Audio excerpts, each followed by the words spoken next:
brought to you by Silver Pumps.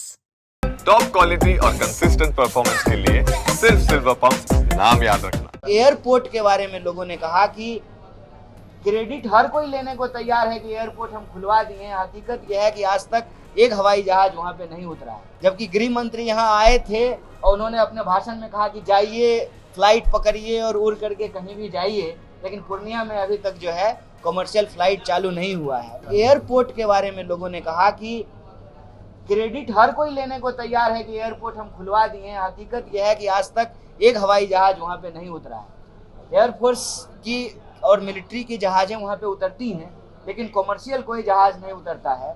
जबकि गृह मंत्री यहाँ आए थे और उन्होंने अपने भाषण में कहा कि जाइए, फ्लाइट पकड़िए और उड़ करके कहीं भी जाइए, लेकिन पूर्णिया में अभी तक जो है कमर्शियल फ्लाइट चालू नहीं हुआ है। किसी ज़माने में सीमांचल कोसी क्षेत्र का सेंटर हुआ करता था पूर्णिया, और इसी से टूट करके 4 जिले बने हैं। आज राजनीतिक साजिश के चलते या राजनीतिक प्रतिनिधित्व का कमी के चलते, दोनों बात आप कह सकते हैं, पूर्णिया कहीं ना कहीं उपेक्षित है। हर प्रोजेक्ट को, हर चीज़ को, कोई भी सरकारी योजना को जो इन्फ्लुएंशियल मंत्री हैं वो यहाँ से उठा करके कहीं और लेकर के चले जा रहे हैं। तो जो पूर्णिया व्यापार का केंद्र है, जैसे गुलाब बाग मंडी जो है, मक्का का भारत का सबसे बड़ा जो है मक्का का मंडी है, और मक्का की समस्या के बारे में किसान ने आपको बताया। तो व्यापार का केंद्र रहा है, शिक्षा का केंद्र रहा है। अभी जो है एक यूनिवर्सिटी खुली भी है, तो एक कॉलेज में यूनिवर्सिटी चल रही है। बताइए एक कॉलेज में यूनिवर्सिटी कैसे चलेगी। अभी जो है नया मेडिकल कॉलेज जो खुला है, वहाँ हम घूम करके आए हैं, सुविधाएं जो है धीरे धीरे वहाँ पे शुरू हो रही है।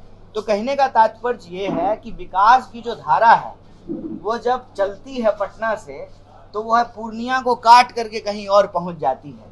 और वैसे भी पूर्णिया के लोगों को अपनी ज़रूरत पूरा करने के लिए, इलाज कराने के लिए यहाँ से कलकत्ता जाते हैं। तो इसको विकास की मुख्य धारा से जोड़ करके रखने की ज़रूरत है। हम बस पूर्णिया वासियों को यही कहने के लिए आए हैं कि आपने इस यात्रा को सहयोग और समर्थन दिया है। यह यात्रा आपकी यात्रा है, यह यात्रा आपके समस्याओं से संघर्ष का मंच है। आप इस यात्रा से जुड़िए।